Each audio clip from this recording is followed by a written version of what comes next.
तो फाइन दोस्तों, आप सभी को जिस वीडियो का इंतजार था, जिस वीडियो को आप सभी को बहुत से कमेंट आते हैं, फाइनल वीडियो आ चुकी है। जी हाँ, तो फाइनली कक्षा 12वीं का आपका जो कृषि विज्ञान का आपका जो 17 मार्च 2025 को आपका जो वार्षिक का जो पेपर होने वाला, उसमें आपको कौन कौन से क्वेश्चन पढ़ के आना है, उसकी कंप्लीट जानकारी मैं आपको यहाँ पर बताने वाला हूँ। लेकिन वीडियो में आगे बढ़ने से पहले बता देता हूँ कि ये पार्ट 2 वीडियो है। इससे पहले मैं आपको 1 से लेकर 10 तक के चैप्टर के जो, जैसे कि हमने यहाँ पर चैप्टर वाइज तैयारी की थी, और यहाँ पर मैं आपको 1 से लेकर 10 तक के चैप्टर के जो इंपॉर्टेंट क्वेश्चन है सोल्यूशन के साथ बता चुका हूँ। इस वीडियो में आपको मैं 11 से लेकर 20 तक के चैप्टर के जो इंपॉर्टेंट क्वेश्चन है वो मैं आपको यहाँ पर सॉल्यूशन के साथ बताने वाला हूँ। तो अगर आप इन दोनों वीडियो को देख लोगे तो आपके ऑब्जेक्टिव क्वेश्चन की भी लगभग तैयारी हो जाएगी। वैसे इस मतलब यहाँ पर 2 अंक और 3 अंक और 4 अंक के क्वेश्चन की तैयारी तो पक्की पूरी तरह से हो जाएगी। अगर आपने यहाँ पर पहली वीडियो और ये वाली वीडियो पूरी देख ली तो आपका जो 2 अंक 3 अंक और 4 अंक के जो क्वेश्चन है उसकी कंप्लीट तैयारी हो जाएगी। और ऑब्जेक्टिव के लिए भी हम यहाँ पर बहुत जल्द कुछ करने वाले हैं। तो यहाँ पर मैं आपको वीडियो में आगे बढ़ने से बता दिया है कि अगर आपने पार्ट 2 वीडियो है, अगर आपने पार्ट 1 वीडियो नहीं देखी तो जरूर देखिएगा। और अगर अभी तक आपने बोर्ड एग्जाम स्पेशल चैनल को सब्सक्राइब नहीं किया तो बोर्ड एग्जाम स्पेशल चैनल को सब्सक्राइब करके बेल आइकन पर प्रेस कर लीजिएगा। तो बिना टाइम वेस्ट किए मैं आपको यहाँ पर क्वेश्चन बताना शुरू करता हूँ। तो अगर आपने वीडियो को लाइक नहीं तो वीडियो को लाइक कीजिएगा और वीडियो को शेयर जरूर कर दीजिएगा। और आपका भाई आपके लिए इतनी मेहनत कर रहा है तो आप यहाँ पर सभी यहाँ पर एक अच्छा सा कमेंट जरूर कीजिएगा, ठीक है। अपने भाई के लिए अच्छा सा एक कमेंट कीजिएगा।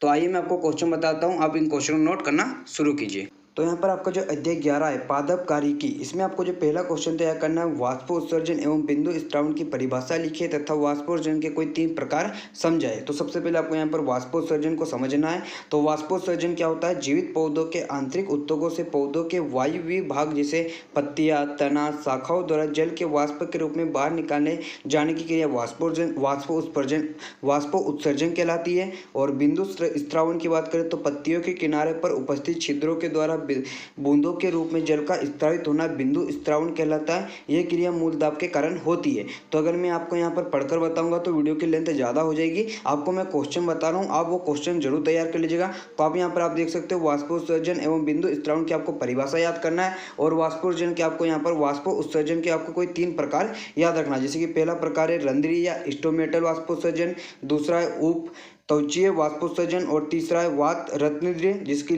लेंटिक्युलर वाष्पोत्सर्जन। आपको यहाँ पर अच्छे से समझाया गया, अच्छे से यहाँ पर आपको यहाँ पर लिखकर बताया गया है। आपके लिए यहाँ पर इतना मेहनत कर रहा हूँ तो एक यहाँ पर कमेंट और वीडियो को लाइक जरूर कीजिएगा, ठीक है। उसके बाद आपको यहाँ पर मोस्ट इंपॉर्टेंट क्वेश्चन है, इस चैप्टर का जो मोस्ट इंपॉर्टेंट क्वेश्चन है ऑक्सीशोषण तथा अनऑक्सीशोषण में आपको यहाँ पर 5 अंतर याद रखना है। मोस्ट इंपॉर्टेंट क्वेश्चन है, आप यहाँ पर इसको 5 स्टार भी दे सकते हो। मैं आपको ये क्वेश्चन 100% बोलूँगा कि आपके एग्जाम में पूछेगा। जितनी भी पिछले साल की एग्जाम आप देख सकते हो उसमें भी पूछा गया था। तो ये वाला क्वेश्चन मोस्ट इंपॉर्टेंट है, 99% की यहाँ पर गारंटी की ये क्वेश्चन आ सकता है, ठीक है। अब 1% में आप समझ जाओ। उसके बाद यहाँ पर मैं आपको यहाँ पर एक जानकारी देता हूँ कि अगर मैं आपको यहाँ पर कोई भी क्वेश्चन यहाँ पर मैं अंतर वाला क्वेश्चन बता रहा हूँ तो इसका मतलब ये है कि मैं आपको यहाँ पर उसकी विशेषता ही बता रहा हूँ। मान लीजिए अगर आपकी कल एग्जाम में आपको पूछ ले कि ऑक्सीशोषण की आपको यहाँ पर विशेषता लिखिए, तो आप ये मत समझिएगा कि सर ने तो ऑक्सीशोषण की यहाँ पर विशेषता पढ़ाई ही नहीं, अब मैं इसको छोड़ देता हूँ। नहीं, आपके भी 2 चीज़ों के बीच अगर अंतर लिख रहे हो तो उनकी विशेषताओं के आधार पर ही लिखोगे। तो यहाँ पर अगर आप ऑक्सीशोषण और अनऑक्सीशोषण में अगर अंतर याद कर लेते हो तो आप यहाँ पर ऑक्सीशोषण और अनऑक्सीशोषण की आपको विशेषता भी याद हो जाएगी। जैसे कि यहाँ पर आप देख सकते हो, जैसे कि यहाँ पर क्या है ऑक्सीशोषण और अनऑक्सीशोषण, इसी प्रकार आपको पेपर में भी आपको लिखना है। तो ये ऑक्सीशोषण की एक विशेषता है, ये क्रिया ऑक्सीजन की उपस्थिति में होती है। कौन सी? ऑक्सीशोषण। और ये पर नाम से ये अनऑक्सी, तो ये क्रिया ऑक्सीजन की अनुपस्थिति में होती है। और जो दूसरी है, इस क्रिया में ग्लूकोज के पूर्ण ऑक्सीकरण द्वारा CO2 और H2O उत्पन्न होते हैं। जबकि जो अनऑक्सीशोषण है, इस क्रिया में ग्लूकोज के अपूर्ण ऑक्सीकरण द्वारा लैक्टिक अम्ल अथवा एथिल अल्कोहल उत्पन्न होते हैं। तो यहाँ पर 5 अंतर है और 5 पूरे अंतर याद करना है क्योंकि 4 नंबर का क्वेश्चन है ये, ठीक है। तो 5 जरूर याद रखिएगा, ठीक है। 4 भी याद कर लोगे तो ठीक है, लेकिन 5 लिख के आओगे तो बढ़िया बात है, ठीक है, नोट करो।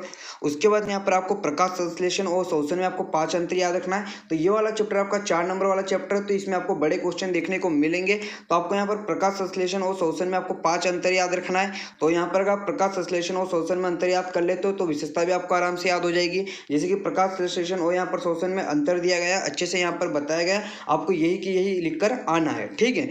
उसके बाद आपको यहाँ पर वाष्पोत्सर्जन और बिंदु स्त्रावण से 5 अंतर लिखना है। मतलब वाष्पोत्सर्जन और बिंदु स्त्रावण को आपका जो पहला क्वेश्चन था वही मैंने आपको समझाया था। अब इसके 5 अंतर भी आपको याद करना है, ठीक है। तो अगर आपने परिभाषा पढ़ ली होगी वाष्पोत्सर्जन उत्सर्जन और बिंदु स्थान, तो आपको यहाँ पर अंतर लिखने में ज़्यादा आसानी हो जाएगा। तो आप यहाँ पर देख सकते हो जिसके वाष्पोत्सर्जन है ये क्रिया प्रायः दिन में होती है, ठीक है। तो मैंने आपको समझाया था और ये रात्रि में या प्रातःकाल के समय होती है, ठीक है।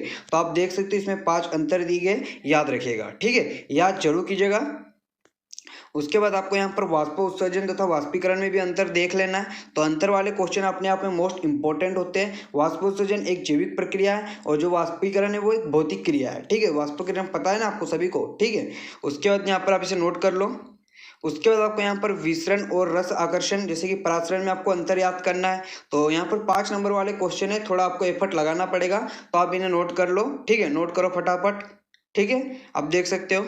उसके बाद आपको यहाँ पर वाष्प उत्सर्जन की दर को प्रभावित करने वाले कोई 5 प्रमुख आपको यहाँ पर वातावरणीय कारक को समझाना है। तो जैसे कि कौन कौन सा, प्रकाश जो है वाष्प उत्सर्जन को परिभाषित करता है, मतलब प्रभावित करता है। प्रकाश की तीव्रता वाष्प उत्सर्जन की दर को बढ़ाती है, जबकि अंधेरे में वाष्प उत्सर्जन की दर बहुत ही धीमी होती है, ठीक है। अब प्रकाश रहेगा तभी वाष्प उत्सर्जन होगा और अंधेरा होगा तो मतलब बहुत धीमी हो जाती है। तापमान भी इफेक्ट होता है, वायुमंडलीय आर्द्रता और वायुमंडलीय दाब। तो आप इसे नोट कर लीजिए, ठीक है, नोट करो, 5 पॉइंट दिए गए, नोट कर सकते हो। उसके बाद आपका जो 12वां चैप्टर है कुलों का अध्ययन, इसमें से भी आपको 3 नंबर का क्वेश्चन देखने को मिल सकता है, ठीक है। तो आप देख सकते हो ग्रिमनी कुल का आर्थिक महत्व लिखिए, मोस्ट इंपॉर्टेंट क्वेश्चन है ग्रिमनी कुल का आर्थिक महत्व। जैसे कि ग्रिमनी कुल का आर्थिक महत्व निम्नलिखित है, आपको ऐसा पेपर में लिखना है। उसके बाद आपको यहाँ पर खाद्य पदार्थ पहला है गेहूं, धान, मक्का, बाजरा आदि अनाज के दानों को आटे के रूप में रोटी बनाकर भोजन के रूप में उपयोग किया जाता है। बहुत ही सरल है, इसमें दिक्कत ही क्या है। आप सभी खाए होगे ना, गेहूं की रोटी खाते होगी, मक्के की रोटी खाई कि नहीं अभी तक, धान बाजरा की रोटी खाई कि नहीं, फटाफट यहाँ पर कमेंट करके बताओ। जो गांव से बिलोंग करता होगा वो बाजरा की तो मतलब बाजरा की रोटी खाई होगे, ठीक है, आप देख सकते हो, ठीक है। तो नोट कीजिएगा कि ग्रिमनिकुल, जैसे कि ग्रिमनिकुल में आ जाते हैं खाद्य पदार्थ, जैसे कि गेहूँ हो गया। अब यहाँ पर आपको ये याद हो जाएगा, गेहूँ हो जाएगा, धान हो जाएगा, मक्का हो जाएगा, बाजरा, ये सभी ग्रिमनिकुल के यहाँ पर ये अनाज है। याद रखें, कल अगर आपको एग्जाम में पूछ लेगी गेहूँ, अभी ऑब्जेक्टिव क्वेश्चन की तैयारी ऐसे ही होती है। अगर आप यहाँ पर खाली ऑब्जेक्टिव पढ़ के जाते हैं, फिर कुछ ऐसे ऑब्जेक्टिव होते हैं कि जो मतलब आप बोलते हैं कि सर ऑब्जेक्टिव तो आए ही नहीं आपको। अगर आप यहाँ पर आपके जो बड़े क्वेश्चन अच्छे से पढ़ते हो आपको, तो आपके ऑब्जेक्टिव भी तैयार होते हैं। अब जैसे कि यहाँ पर आपको पता हो जाएगा कि गेहूँ ग्रिमनिकुल का पौधा है, धान हो गया, मक्का हो गया, बाजरा हो गया। कल आपके एग्जाम में पूछेगा कि मक्का का कुल बताइए, तो आप लिख सकते हो ना ग्रिमनी। और यहाँ पर खाद्य पदार्थ भी याद हो गया, शर्करा, गन्ने के रस, गन्ना भी ग्रिमनिकुल का पदार्थ, गन्ने के रस से शक्कर तथा गुड़ बनाया जाता है, मोस्ट इंपॉर्टेंट क्या है इसमें, ठीक है। दूसरा बांस, इसके तने से डालियाँ, सीढ़ियाँ, झोपड़ी तथा मकान के छत बनाए जाते हैं। सभी गांव से, आपने अगर गांव से बिलोंग करते होगे तो पता होगा। रेसे, मूंज के रेसे से रस्सियाँ, अटिया तथा बास्केट बनाई जाती है। चटाइयाँ, ठीक है, चटाइयाँ देखिए, बास्केट बना जाता है रेसे से, देखा कि नहीं। इसके बाद इत्र, खसखस के जो जड़ों से इत्र बनाया जाता है। बहुत ही सरल है, क्या याद रखना है, खाद्य पदार्थ गेहूँ, धान, मक्का, बाजरा आदि की रोटी। शर्करा किससे, गन्ने के रस से। बांस किससे क्या बनती है, झोपड़ी, सीढ़ियाँ, डालियाँ। रेसे से क्या बनती है, रस्सियाँ, चटाइयाँ, बास्केट। और इत्र से क्या, इत्र खसखस की जो जड़ होती है उसे इत्र बनाया जाता है। इतना सरल क्वेश्चन है और यहाँ पर इतनी आसानी समझा रहा हूँ कि आपको एक बार यहाँ पर पढ़ लोगे ना तो आपको याद हो जाएगा, ठीक है। उसके बाद आपको यहाँ पर मालवेसी कुल में आने वाले आपको यहाँ पर पौधों के साधारण वनस्पति के नाम याद रखना है। अब यहाँ पर आप देख सकते हो कपास, गुड़हल और गुलखेरा और पटसन। अगर आप ये क्वेश्चन याद कर लेते हो तो आपके ऑब्जेक्टिव क्वेश्चन की तैयारी होगी। यहाँ पर आपके 2 नंबर के क्वेश्चन की भी तैयारी हो जाएगी और यहाँ पर आपका जो ऑब्जेक्टिव वो भी तैयार हो जाएगा। मान लीजिए आपके एग्जाम में आपको पूछ लेगी कपास का वनस्पति नाम, तो कपास का वनस्पति नाम गोसिपियम हर्बेसियम। इसी प्रकार आपको गुड़हल और गुलखेरा और पटसन का आपको यहाँ पर देख लेना है, ठीक है। तो ये क्वेश्चन अच्छे से याद कीजिएगा। उसी प्रकार जैसे मैंने आपको यहाँ पर ग्रिमनिकुल का बताया, उसी प्रकार आपको यहाँ पर कुशी फेरी का आपको याद रखना है। तो यहाँ पर इसके लक्षण याद रखना है। तो देख सकते हैं कुशी फेरी पुष्प पूर्ण तथा जाया गंधार होते हैं। अब यहाँ पर फटाफट बताइए कोई कृषि कुल के कोई 3 पौधे आप यहाँ पर बताइए, ठीक है। तो इन्हें नोट कर लीजिएगा, 6 दिए गए, 5 जो याद कर लोगे आसानी से, ठीक है। उसी प्रकार यहाँ पर को सोलेनेसी कुल की पहचान के लक्षण याद करना है। तो जो सोलेनेसी कुल के जो पौधे होते हैं प्रायः शाख या झाड़ियों में होते हैं, जैसे कि पुष्प द्विलिंगी त्रिसमाजितीय होते हैं और बाह्यदल पुंज दीर्घ स्थायी संयुक्त बाह्यदल होते हैं। तो आप देख सकते हो, नोट कर लो, ठीक है। उसके बाद आपको यहाँ पर जैसे कि अभी मैंने सोलेनेसी कुल के आपको यहाँ पर लक्षण बताए। अब सोलेनेसी कुल के आर्थिक महत्व के 3 पौधों के साधारण नाम और वनस्पति के नाम। तो रात रानी, टमाटर, याद रखिएगा, तंबाकू, बेलाडोना, मिर्च, आलू और अजगंध, इनके आपको यहाँ पर वानस्पतिक नाम भी दिए गए तो नोट कर सकते हो। ठीक है, पढ़ लीजिएगा। उसके बाद आपको यहाँ पर सरसों के पुष्प का वानस्पतिक नाम, कुल, पुष्पसूत्र पूछा जाता है। लिखिए एवं पुष्प मानचित्र खींचिए। तो आप देख सकते हो ये वाला क्वेश्चन आपको याद रखना है। सरसों का यहाँ पर बताया गया है तो इसका कुल है, सरसों का कुल क्या है, क्रूसीफेरी, तो इंपॉर्टेंट है। इसका पुष्पसूत्र पूछा जाता है, चित्र भी इसका यहाँ पर बताया गया है तो नोट कर लो। ठीक है, उसके बाद आपको यहाँ पर ग्रेमनिकुल, अभी शुरू में ही बता दिया था, गन्ना से हमको शर्करा रस मिल रहा था, मक्के की रोटी और ज्वार की रोटी और धान चावल सबको पता है। अब गन्ने का वानस्पतिक नाम सेकेरम ओफी से क्या है, सेनेरम, और मक्का का जियामेज। हाँ, मैं मानता हूँ कि क्वेश्चन मतलब ये जो वानस्पतिक नाम वो थोड़े यहाँ पर आपको कठिन लगेंगे, लेकिन क्या करें, याद तो करना पड़ेगा। ठीक है, इसकी कोई ट्रिक तो है नहीं। ठीक है, लिखना है आपको, ऐसा ऑब्जेक्टिव थोड़ी टिक करना है। एक वाक्य में आ गया तो क्या करोगे। ठीक है, उसके बाद आपको यहाँ पर सोलेनेसी कुल का पुष्प का जो मानचित्र हो, पुष्प सूत्र बताना है। ठीक है, तो आप देख सकते हो जो मिर्च का वानस्पतिक नाम दिया गया है, कुल दिया गया है, मिर्च के पुष्प का यहाँ पर चित्र बताया गया है, तो आप इसे नोट देख सकते हो। उसके बाद आपको यहाँ पर गेहूं का वानस्पतिक नाम शुरू में मैंने आपको बता दिया था, कुल, कुल आपको मैंने बताया था, गेहूं की रोटी ग्रेमनी। ठीक है, वानस्पतिक नाम क्या है, ट्रिटिकम एस्टावियम। गेहूं के मामा का वानस्पतिक नाम क्या है, फटाफट यहाँ पर कमेंट करके बताओ। अभी आपका जो फसल उत्पादन का जो पेपर हुआ था उसमें आपको यहाँ पर गेहूं के मामा का वानस्पतिक नाम या यूँ कहे कि गेहूं का मामा किसे कहा जाता है वो पूछा गया था आपका। फटाफट यहाँ पर आपको मैंने सॉल्यूशन वाली वीडियो में बताया था, कमेंट करके बताओ। ठीक है, उसके बाद इसका जो चित्र है वो भी यहाँ पर पुष्प चित्र बोला था ना, पुष्प चित्र भी यहाँ पर दिया गया है, नोट करो।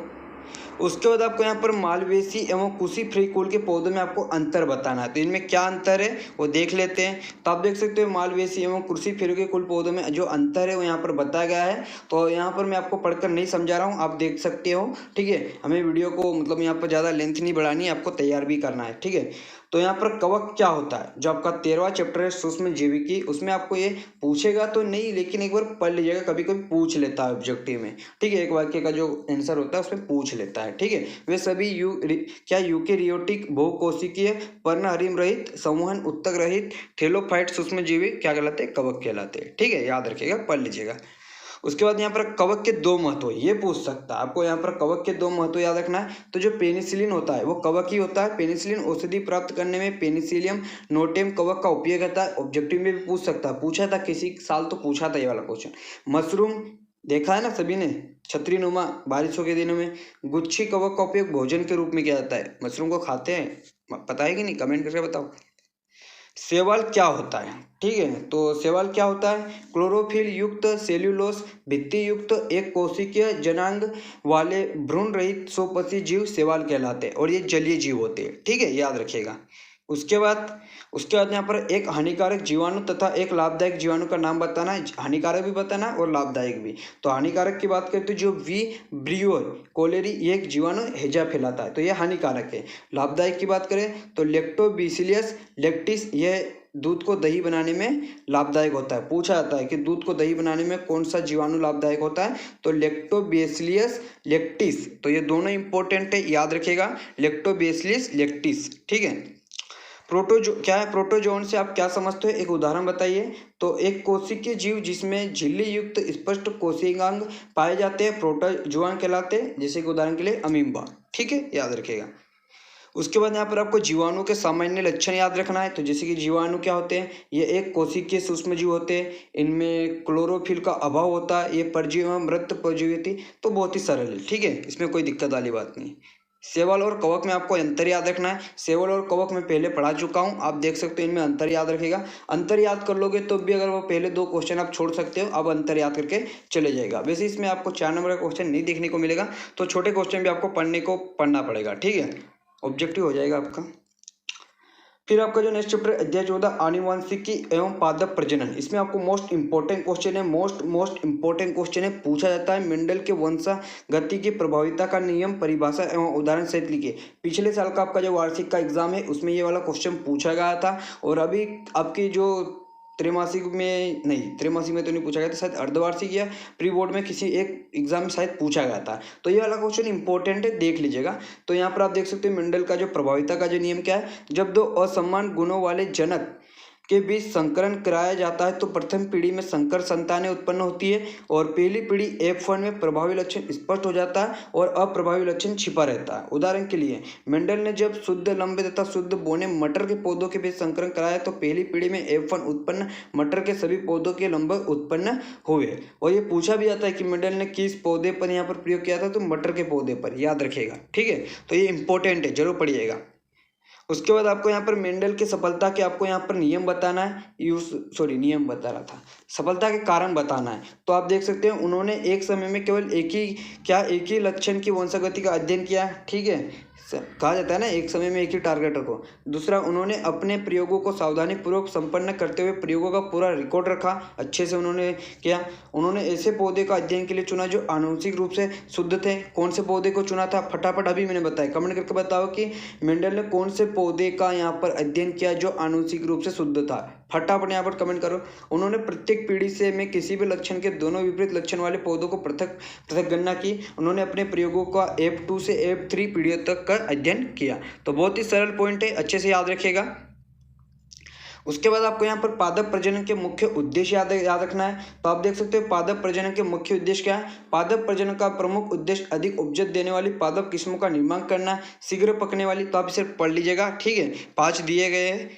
उसके बाद आपको यहाँ पर पादप प्रजनन का यहाँ पर क्या था, उद्देश्य था, अब ये याद रखिएगा, महत्व छोड़ो।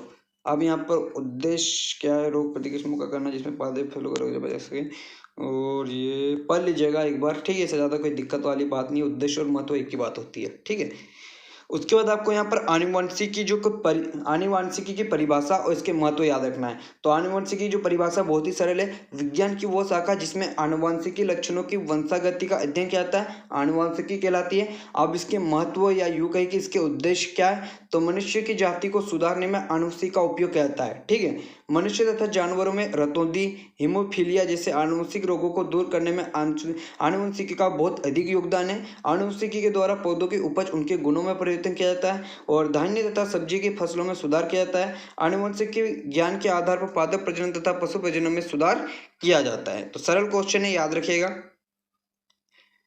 उसके बाद आपको यहाँ पर मेंडल के वंशागति के पृथक्करण का नियम याद रखना है। तो इंपॉर्टेंट क्वेश्चन है, ठीक है, मेंडल से रिलेटेड सभी क्वेश्चन इंपॉर्टेंट है, उदाहरण सहित यहाँ पर समझाया गया, नोट कर सकते हो। ठीक है, ये और ये पढ़ लीजिएगा। ठीक है, उसके बाद आपको यहाँ पर निम्नलिखित तकनीकी शब्दों की परिभाषा एक एक बार पढ़ लेना। आपको समयुग्मजी 2 नंबर में पूछ सकता है, एकल संकर क्रॉस से पूछ लेना, संकर पूर्व संकरण और संकर क्या, ये याद रखिएगा। ठीक है, उसके बाद आपको जो अध्याय 15 है, इसमें आपको ज़्यादा बड़े क्वेश्चन देखने को नहीं मिलेगा। इसमें ऑब्जेक्टिव क्वेश्चन पूछ सकता है, जैसे कि केचुए का वैज्ञानिक नाम, केचुए को किसान का खालिस्तान कहा जाता है। फटाफट यहाँ पर कमेंट करके बताओ कि केचुए को किसान का खालिस्तान कहा जाता है, ये आपके लिए होमवर्क है। तो केचुए का वैज्ञानिक नाम याद रखना है, फेरेटिमा पास्तमा। मधुमक्खी का वैज्ञानिक नाम तो एपिस इंडिका। तो ये वाले चैप्टर से आपको ऑब्जेक्टिव क्वेश्चन देखने को मिल सकता है। उसके बाद रेशम कीट का वैज्ञानिक नाम बम्बिक्स मोराई। लाख कीट का वैज्ञानिक नाम लेसिफर लक्का, इंपॉर्टेंट है। ठीक है, उसके बाद दीमक का वैज्ञानिक नाम आडोप्टोटर्मिस अवोबासस। किसान का सच्चा मित्र, अभी मैंने जो आपको पूछा था, किसान का सच्चा मित्र किसे कहा जाता है, तो केचुए को किसान का सच्चा मित्र कहा जाता है, याद रखिएगा। ठीक है, और यहाँ से शुरू होती है आपकी जो कृषि गणित है। इससे पहले यहाँ पर आपका जो अध्याय 16, इसके बाकी के चैप्टर आपको 16 से लेकर 20 तक के जो चैप्टर है उसमें आपको यहाँ पर कृषि गणित पढ़ना है। ठीक है, आपने कृषि विज्ञान पढ़ लिया, अब यहाँ पर कृषि गणित पढ़ेंगे। तो आपका क्षेत्र मिति, यहाँ पर पहला क्वेश्चन है, व्रत के क्षेत्रफल का आपको यहाँ पर सूत्र बताना है। तो यहाँ पर व्रत का जो क्षेत्रफल होता है वो होता है पाई आर स्क्वायर। ठीक है, याद रखिएगा, व्रत के क्षेत्रफल का सूत्र क्या होता है, पाई आर स्क्वायर। और यहाँ पर व्रत की परिधि का अगर आपको पूछ रहे तो व्रत की जो परिधि होती है, व्रत के परिधि की बात करें तो यहाँ पर परिधि का भी मैं आपको बता देता हूँ, आप इसे नोट कर लीजिएगा। व्रत की जो परिधि का जो सूत्र होता है, कभी कभी पूछ लेता है, वो होता है 2 पाई आर। क्या होता है, 2 पाई आर। अब यहाँ पर मैं आपको एक क्वेश्चन दे रहा हूँ कि यहाँ पर बताइए, अगर मैं यहाँ पर आर बराबर क्या है, 7, आर बराबर क्या है, 7। यहाँ पर जो व्रत की जो त्रिज्या है वो 7 है, तो व्रत का क्षेत्रफल क्या होगा। और अगर यहाँ पर ये वाला पहला क्वेश्चन है, ठीक है, नोट करो कि व्रत के क्षेत्रफल का यहाँ पर मैंने आपको सूत्र बता दिया, पाई आर स्क्वायर। ठीक है, ये व्रत का क्षेत्रफल का सूत्र है, और जो व्रत की परिधि होती है वो 2 पाई आर। तो यहाँ पर आप सबसे पहले व्रत का क्षेत्रफल और व्रत की जो परिधि है फटाफट यहाँ पर कमेंट करके मुझे बताओ। ठीक है, उसके बाद यहाँ पर आपको जो नेक्स्ट क्वेश्चन है समबाहु, यहाँ पर लिख दिया मैंने आपको पाई आर स्क्वायर। ठीक है, और उसके बाद समबाहु त्रिभुज के प्रत्येक कोण का मान कितना होता है। तो समबाहु त्रिभुज के प्रत्येक कोण का जो मान होता है वो 60 डिग्री होता है। पूछा जाता है समबाहु त्रिभुज, समबाहु यहाँ पर नाम से ही स्पष्ट है, समबाहु मतलब समान बाहु, मतलब यहाँ पर जितनी सभी भुजाएं उसकी होती है वो सेम होती है, मतलब समान कोण की होती है। प्रत्येक कोण कितना होता है, 60 डिग्री होता है। ठीक है, याद रखिएगा। उसके बाद आपको यहाँ पर समचतुर्भुज के क्षेत्रफल का आपको यहाँ पर सूत्र बताना है। समचतुर्भुज के क्षेत्रफल का सूत्र होता है 1/2 गुणित क्या होता है, विकर्ण होता है। ये विकर्ण यहाँ पर वो वाला न आएगा, ठीक है।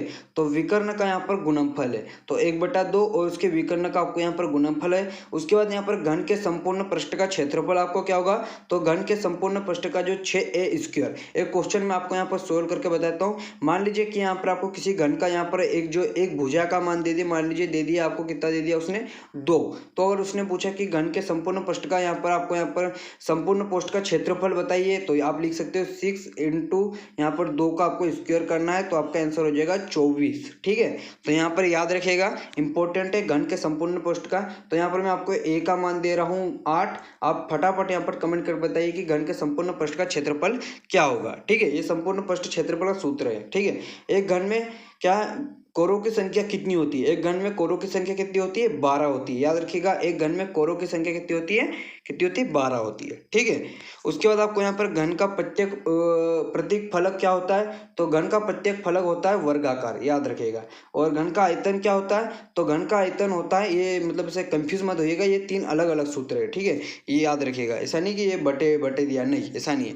घन का सूत्र मतलब भुजा का योग क्यूब करना है, या तो a क्यूब कीजिए, कोई भुजा है उसका क्यूब करना है, तो या तो लंबाई गुणित चौड़ाई। ये सेम नहीं है। आप अगर आपको पूछे घन का आयतन क्या होता है, तो आप ये वाला लिखिएगा, इनको छोड़ो, ये सब टाइपिस्ट वाले भैया क्या कर दिया तुमने। ठीक है, वो सेम है, सही है, लेकिन आप केवल घन का आयतन है वो भुजा का क्यूब लिखिएगा। मान लीजिए कि कोई आपको यहाँ पर भुजा दे दिया, मान लीजिए कि घन की एक भुजा का मान, जैसे कि मैंने अभी 2 बताया था, तो क्षेत्रफल निकाला था तो क्या आया था, 24 आ रहा था। 2 का क्यूब और 6 24, ठीक है। और अगर इसका आयतन निकालोगे तो इसका आयतन हो जाएगा 2 का क्यूब हो जाएगा 8। तो घन का आयतन क्या हो जाएगा, अगर भुजा का मान 2 है तो 8। और घन का संपूर्ण पृष्ठ क्षेत्रफल अभी मैंने आपको बता दिया था, ठीक है, वही है 6a²।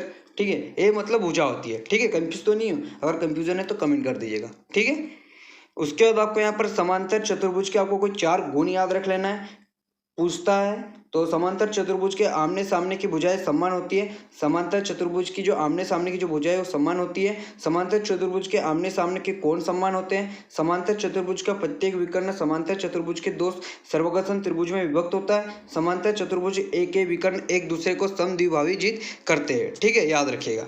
ठीक है, याद रखिएगा। उसके बाद यहाँ पर क्या पूछा है, उस वृत्त का क्षेत्रफल ज्ञात कीजिए जिसका व्यास कितना है, 14 सेंटीमीटर है। ठीक है, तो ये सरल क्वेश्चन है, आपको मैं करके बताता हूँ। तो यहाँ पर आप सभी को मैंने यहाँ पर आपको एक क्वेश्चन करना कैसे, पेपर में आपको सबसे पहले लिखना होगा, दिया है क्या है पेपर में, यहाँ पर जगह थोड़ी सी हो जाएगी, आपको पेपर में अच्छे से लिखना है। प्रश्न क्रमांक मान लीजिए दे दिया 11-12, तो प्रश्न क्रमांक 11 का उत्तर, उसके बाद आपको यहाँ पर दिया है वो लिखना है। फिर व्यास लिखना है, व्यास को डी बोलते हैं, डी लिखता है तो यहाँ पर 14 सेंटीमीटर हो जाएगा। और फिर यहाँ पर आपको जो ज्ञात करना है वैसे लिखना है, तो ज्ञात करना क्या है, वृत्त का क्षेत्रफल ज्ञात करना है। ठीक है, और यहाँ पर फिर यहाँ पर आपको यहाँ पर वृत्त का क्षेत्रफल, आपको यहाँ पर सूत्र लिखना है। वृत्त का क्षेत्रफल का जो एरिया का क्या होता है, तो वो होता है πr²। अब यहाँ पर आप कहोगे सर आर तो है ही नहीं, तो आर का सूत्र क्या होता है, आर का सूत्र होता है d/2। आर का सूत्र क्या होता है, d/2। तो आप यहाँ पर क्या करोगे, यहाँ पर आर का सूत्र क्या हो जाएगा, अब वो तो भी याद रखना है, d/2। और डी क्या था अपने पास, 14 सेंटीमीटर, इसको 2 से भाग दो तो यहाँ पर आ जाएगा अपने पास 7। तो यहाँ पर 7 आ गया। अब हमको ज्ञात करना क्या है, πr²। तो यहाँ पर 22, पाई का मान कितना होता है, 22/7 कितना होता है, 22/7। और पाई का दशमलव वाला मान कितना होता है, फटाफट यहाँ पर कमेंट करके बताओ। पाई का यहाँ पर एक तो मान होता है 22/7 और एक और मान होता है दशमलव वाला, तो कमेंट करो। आर क्या है, 7 × 7, एक 7 से एक 7 कट गया, आंसर बचेगा 7 दूनी 14, ये 2 है। ठीक है, याद रखिएगा 2 है, 7 दूनी 14, फिर 7 दूनी 14 154 सेंटीमीटर। तो क्या आएगा, वृत्त का क्षेत्रफल 154 सेंटीमीटर। तो आप कर लोगे ना, ठीक है, नहीं तो मैं आपको उसका सॉल्यूशन टेलीग्राम पर दे दूंगा। ठीक है, ये यहाँ पर करके भी बताया क्या है, अभी मैंने आपको समझा दिया था। वृत्त का व्यास कितना होता है, वृत्त का मतलब वही है, यहाँ पर आर बराबर वही होता है, जैसे कि आर इधर चले जाएगा, ये आ गया ना। ठीक है, तो आर मतलब 7 निकल जाएगा, गुना करोगे कट जाएगा, तो ये समझा दिया हूँ, कोई दिक्कत वाली बात नहीं है, वैसे आप लिख सकते हो। ठीक है, लेकिन वो गिवन बाय अच्छे से लिखना, दिया है करके। ठीक है, वो अच्छा दिखता है, नंबर अच्छे मिलते हैं उसमें। उसके बाद आपको यहाँ पर एक घन का आयतन 54 घन सेंटीमीटर है। इसके संपूर्ण पृष्ठ का क्षेत्रफल ज्ञात कीजिए। अब यहाँ पर घन का आयतन क्या होता है? घन का आयतन होता है एक क्यूब, ठीक है, मतलब भुजा का क्यूब, मतलब घन बोल सकते हैं, ठीक है। कितना है? 64। अब यहाँ पर अगर यहाँ पर आप देखोगे तो इसका यहाँ पर जो 64 है वो किसका है? 4 चौक 16, 16 चौक 64। तो यहाँ पर अगर आप 64 का गुणनखंड करोगे तो आपको पता चल जाएगा, ठीक है। यहाँ पर जो हो जाएगा ये वाला हो जाएगा 4 चौक 16, 16 चौक 64, तो ये 4 हो जाएगा, 4 की घात 3, ठीक है। याद रखिएगा 4 की घात 3। तो ए का मान हमको क्या पता चल जाएगा? तो ए का मान हमको क्या पता चल गया? ए का मान यहाँ पर जैसे कि यहाँ पर ए क्यूब का है, ठीक है, इसका दोनों तरफ रूट करूंगा तो ए का मान आ जाएगा अपने पास 4, ठीक है। ए का मान 4 आ गया, समझ गए ना। एक अगर आप 64 को ऐसे लिखोगे, फिर मान लें इसका रूट करोगे तो यहाँ पर रूट करोगे तो ये वाला भी हट जाएगा, ये भी हट जाएगा, तो ए का मान अपने पास आ जाएगा 4। उसके बाद यहाँ पर ए का मान 4 आ गया है। तो आप यहाँ पर इसके संपूर्ण पृष्ठ का क्षेत्रफल, संपूर्ण पृष्ठ का क्षेत्रफल होता है ए स्क्वायर और 6a स्क्वायर होता है, 6a स्क्वायर। इसके संपूर्ण पृष्ठ का क्षेत्रफल होता है 6a स्क्वायर। तो 6 इंटू 4 इंटू 4 और फिर 24, 6 चौक 24 और 24 चौक 96, क्या हो जाएगा? वर्ग सेंटीमीटर, ठीक है, वर्ग सेंटीमीटर। तो ये इसका आंसर हो जाएगा। सॉल्यूशन यहाँ पर दिया होगा, ये देखिए आप देख सकते हो, ए का मान 4 आ जाएगा। उसका फिर यहाँ पर घन का संपूर्ण पृष्ठ होता है, उसके बाद यहाँ पर आप देख सकते हो, ठीक है। नोट करो, सरल क्वेश्चन, ठीक है। उसके बाद आपका जो अध्याय 18 है सांख्यिकी, कृषि सांख्यिकी पार्ट 1, यहाँ से आपका स्टैटिक शुरू हो जाएगा। तो यहाँ पर देख सकते हो सांख्यिकी आंकड़ों के आपको यहाँ पर 2 प्रकार बताना है। पिछले साल के पेपर में पूछा गया था।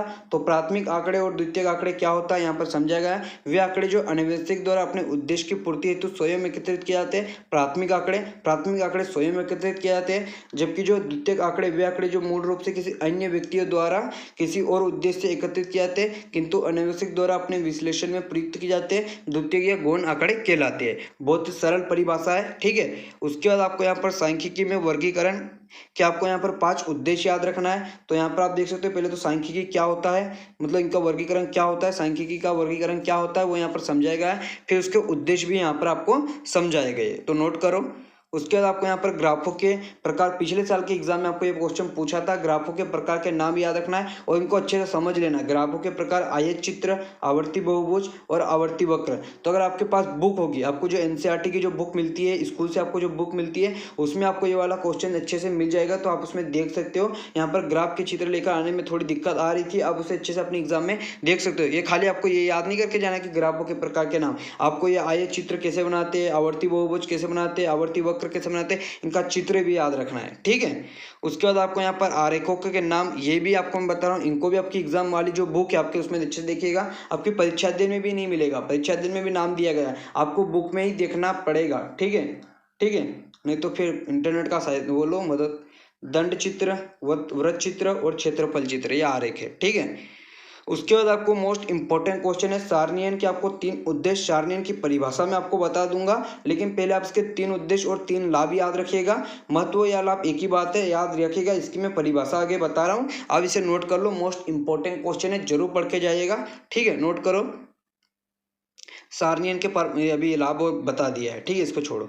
सांख्यिकी 5 कार्य। सांख्यिकी क्या कार्य है? तो सांख्यिकी जटिलता को सरल बनाती है, तथ्यों को संख्यात्मक रूप में प्रकट करती है, नीति निर्धारण में सहायक होती है। इतने सरल पॉइंट आपको कहीं नहीं बताया जाएगा, ठीक है। सांख्यिकी क्या है? प्राथमिक और द्वितीयक आंकड़ों में आपको अंतर याद रखना है। तो सांख्यिकी वो विज्ञान है जिसके अंतर्गत सम्मुखों के संग्रहण, संक्षिप्तीकरण, प्रस्तुतिकरण एवं विश्लेषण से संबंधित विधियों का उचित रूप से अध्ययन किया जाता है। और इसके द्वितीयक और प्राथमिक आंकड़े जो परिभाषा तो समझाई थी, अंतर याद रख लीजिएगा प्राथमिक आंकड़े और द्वितीयक आंकड़ों में। जैसे अगर परिभाषा पढ़ ली होगी तो बहुत सारे 3-4 पॉइंट तो सरल से लिख दोगे, ठीक है, तो ये भी याद रखिएगा। उसके बाद यहाँ पर क्या पूछा है? निम्नलिखित आंकड़ों से एक स्तंभ आलेख बनाइए। तो आपके जो परीक्षा अध्ययन है उसमें ये वाला क्वेश्चन दिख जाएगा, आप देख सकते हो। वैसे यहाँ पर आप इसका सॉल्यूशन आप देख सकते हो, मैं आपको समझा देता हूँ। जैसे कि यहाँ पर आप देख सकते हो, भोजन, बिजली, कपड़ा, किराया, शिक्षा, आप देख सकते हो, नोट करो, ठीक है। ये इसका चित्र बनाया। क्या पूछा था इसने? स्तंभ आलेख। तो स्तंभ आलेख ऐसे बनाते हैं, ठीक है, पॉइंट बना दिया। फिर जैसे भोजन 400, ठीक है, ये मैं आपको समझा देता हूँ।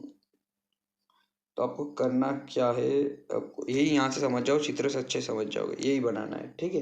कोई दिक्कत वाली बात नहीं है, याद रखिएगा, सरल है, समझ गए ना। इसमें बनाने की वाली दिक्कत क्या है, जैसे उसमें इसने बोला इधर अपने को खर्चा लिख लेना है और इधर जो अपने मद है वो लिख लेना है, फिर यहाँ पर भोजन का वो मान दिया है तो भोजन के फिर ये बनाओ ये वाला स्तंभ, उसके बाद 300 तक, उसके बाद क्या, फिर 350, फिर 200, फिर 250, बस सरल है, बहुत ही सरल है ये वाला क्वेश्चन। तो एग्जाम में आ गया तो फिर मजे मजे है।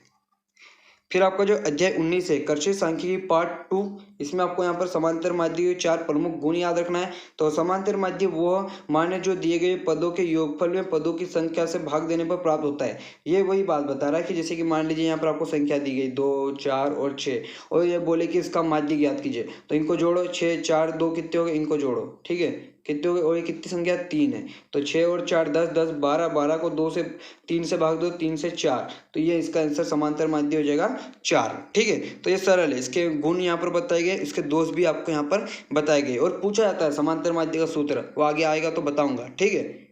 बहुलक को परिभाषित कीजिए, बहुत ही सरल है। बहुलक उस मूल्य को कहते हैं जो संगमक माला में सबसे अधिक बार आता है तथा जिसकी आवृत्ति, ये छोड़ो, बहुलक उस मूल्य को कहते हैं जिसकी आवृत्ति सबसे अधिक होती है, ठीक है, जिसकी आवृत्ति सबसे अधिक होती है। इसके गुण दिए गए, जैसे कि मान लीजिए मान दिया है 2, 4, 4, 3 और 5, 6। अब यहाँ पर बताए सबसे ज़्यादा किसकी आवृत्ति हो रही, तो यहाँ पर 4 की 2 बार आवृत्ति हो रही, तो यहाँ पर इसका बहुलक क्या हो जाएगा, 4 हो जाएगा, ठीक है। अनुप्रास अलंकार पढ़ा है ना, ठीक है, नोट करो।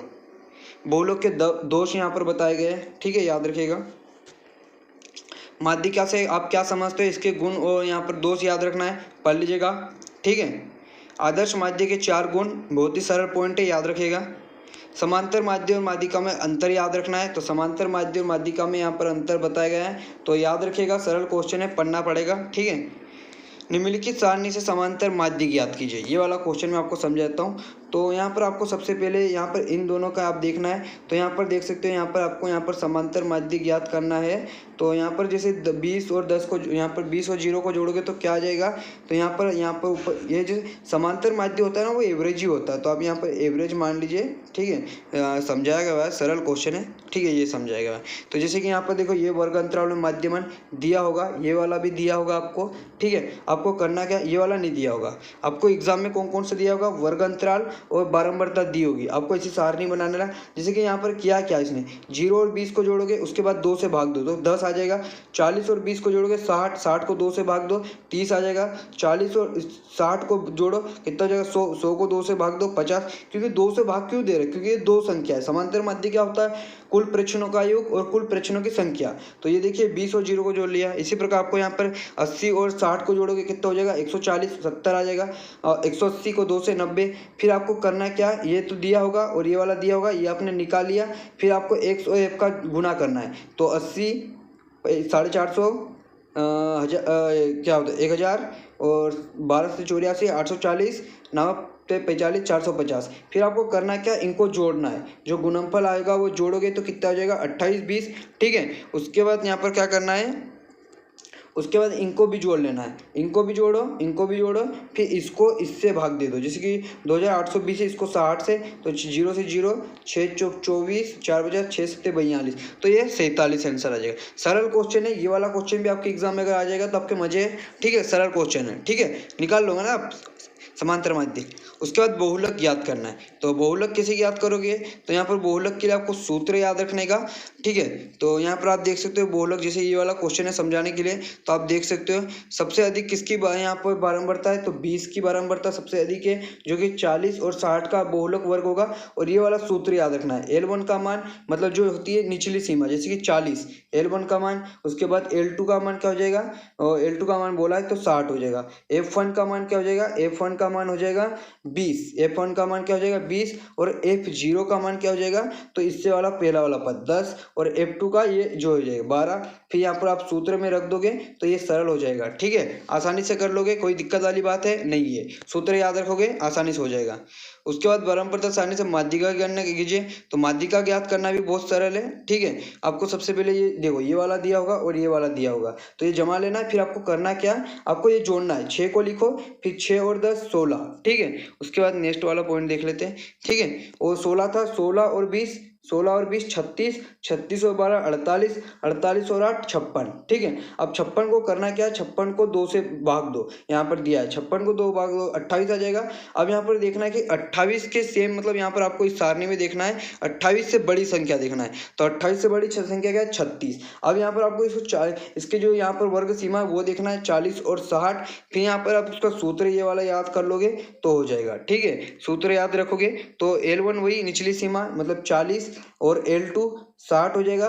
और जो F है, F तो जो यहाँ पर 36 आ रहा था ना, तो 20, और जो C होगा वो यहाँ पर इसे 36 से ऊपर वाला देख लेना, तो ये वाला देख सकते हैं 16। ठीक है, फिर आप यहाँ पर मान रखोगे आसानी से हो जाएगा। ठीक है, सरल है। अगर फिर भी समझ में नहीं आए तो आप यहाँ पर कमेंट कर सकते हो, मैं आपको समझा दूंगा। ठीक है, उसके बाद आपका जो लास्ट चैप्टर है कर्षित सांख्यिकी पार्ट 3, इसमें आपको यहाँ पर मानक विचलन क्या है ये वाला क्वेश्चन तैयार करना है, और इसके गुण और दोष आपको यहाँ पर देख लेना है। ठीक है, नोट करो, यहाँ पर वीडियो की लेंथ ज़्यादा हो रही है, मैं आपको फटाफट पढ़ के बताता हूँ। माध्य विचलन की परिभाषा और 3 गुण दोष लिखे। अगर आपको यहाँ पर कृषि गणित में कोई क्वेश्चन की दिक्कत आ रही है तो यहाँ पर आप बता सकते हो, मैं आपको एक सेपरेट वीडियो में अच्छे से समझा दूंगा। ठीक है, आप नोट करो, विक्षेपण के 5 उद्देश्य याद रखेगा। ठीक है, उसके बाद आपको यहाँ पर निम्नलिखित आंकड़ों का परिसर और समांतर माध्य से माध्य विचलन ज्ञात करना है, तो सरल क्वेश्चन है, याद रखेगा। ठीक है, इसे भी नोट कर लीजिएगा। इन क्वेश्चनों नोट कर लीजिए, अगर आपको दिक्कत आ रही तो मैं आपको बता दूंगा, इसमें से कोई दिक्कत वाली बात नहीं है। वैसे यहाँ पर आपने पढ़ा होगा, आपकी स्कूल में भी आपको पढ़ाया गया होगा ये वाले क्वेश्चन। नहीं पढ़ाया तो कमेंट कर दीजिएगा, मैं आपको सेपरेट वीडियो में समझा दूंगा।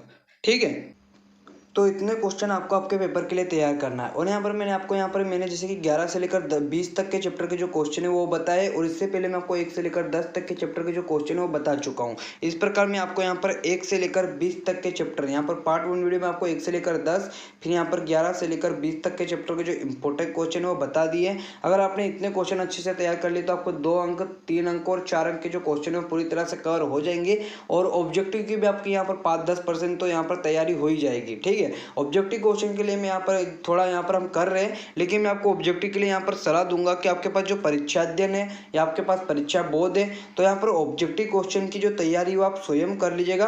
यहाँ पर हो सकता है मैं इसके लिए वीडियो लेकर आ भी जाऊँ, और यहाँ पर कंफर्म नहीं है क्योंकि अपने पास ज़्यादा समय तो है, लेकिन ऑब्जेक्टिव वीडियो का ऐसा है कि ऑब्जेक्टिव क्वेश्चन के लिए बहुत सारे क्वेश्चन पर यहाँ पर आपको बताने पड़ेंगे, और फिर वही बात है आप वीडियो को देखोगे नहीं पूरा। तो यहाँ पर ऑब्जेक्टिव क्वेश्चन के अलावा अपनी परीक्षा अध्ययन पढ़ सकते हो। तो परीक्षा अध्ययन मतलब अगर आपको यहाँ पर हो सकता है तो पिछले 2 मतलब लगभग 4 या 5 साल के अगर आपको परीक्षा अध्ययन के जो क्वेश्चन है ऑब्जेक्टिव क्वेश्चन और जो है वो आप पढ़ सकते हो। और फिर भी अगर आप कहोगे तो मैं आपको यहाँ पर, अगर आपको पिछले साल के यहाँ पर मैं अगर आप कहोगे तो मैं आपको 2023 और 2024 के जो ऑब्जेक्टिव क्वेश्चन के जो क्वेश्चन है मैं 2023 और 24 का जो आपका प्रीवियस ईयर का जो क्वेश्चन पेपर है उसका मैं आपको सोल्यूशन बता दूंगा। अगर आप यहाँ पर चाहते हो कि आपको 23 और 24 के, और यहाँ पर प्री बोर्ड का भी ऐड कर लो, प्री बोर्ड के पेपर और यहाँ पर 23 और 24 पेपर के आपको सोल्यूशन चाहिए, तो यहाँ पर आप कमेंट कर सकते हो। फटाफट यहाँ पर कमेंट कर दो कि आपको 23, 24 और प्री बोर्ड के पेपर का सॉल्यूशन चाहिए क्या, और ऑब्जेक्टिव क्वेश्चन आप तैयार कर लीजिएगा। मैं ऑब्जेक्टिव क्वेश्चन की लगभग मैं तैयारी मतलब कराऊंगा, लेकिन मैं आपको वही 23 और 24 के क्वेश्चन के सॉल्यूशन बता सकता हूँ। ऑब्जेक्टिव क्वेश्चन के लिए यहाँ पर आप स्वयं यहाँ पर तैयार कर लीजिएगा। और इसका पीडीएफ डाउनलोड करना चाहते हो तो आप टेलीग्राम चैनल रूपी सेफ क्लास पर मिल सकता है आपको। इसका जो पीडीएफ वो आपको कंप्लीट पीडीएफ टेलीग्राम चैनल पर रूपी सेफ क्लास पर मिल जाएगा, और टेलीग्राम चैनल की लिंक आपको डिस्क्रिप्शन में मिल जाएगी। इसके अलावा कुछ डाउट या क्वेश्चन है, अगर आपको कुछ बात करना है, पेपर से रिलेटेड कुछ बात करनी है जिसमें कुछ डाउट है, कोई दिक्कत आ रही है, तो आप हमें इंस्टाग्राम पर आकर डीएम कर सकते हो। और इंस्टाग्राम पर हमें फॉलो जरूर कर लीजिएगा और डीएम जरूर करिएगा अगर आपको कोई दिक्कत हो तो। और ये पेपर रियल पेपर के चक्कर के लिए मत कमेंट की, मतलब यहाँ पर आकर डीएम कीजिएगा कि सर मुझे रियल पेपर कहीं नहीं मिलेगा आपको। ठीक है, इंपॉर्टेंट क्वेश्चन है, 100% पूछेंगे। पिछले 2 पेपर आपके मैं तैयारी करा चुका हूँ, आपको पता है। रूपी सेफ क्लासेस आप सभी को यहाँ पर पिछले 7-8 साल से एग्रीकल्चर के बच्चों को पढ़ा रहा हूँ, और पता है कौन से क्वेश्चन बताना है कौन से नहीं बताना है। ठीक है, तो तैयारी करते रहो। क्वेश्चन अगर आपने पार्ट 1 नहीं देखी तो जाइए, लिंक आपको डिस्क्रिप्शन मिल जाएगी। और जो अगर आपको 23-24 प्री बोर्ड के पेपर का सॉल्यूशन चाहिए तो आप कमेंट कर सकते हो। और यहाँ पर अगर आपने अभी तक चैनल को सब्सक्राइब नहीं किया तो चैनल को सब्सक्राइब कीजिए, बेल आइकन ऑल पर प्रेस कर लीजिएगा और वीडियो को लाइक जरूर कीजिएगा। तो अभी के लिए इतना ही, मिलते वीडियो में। जय हिंद।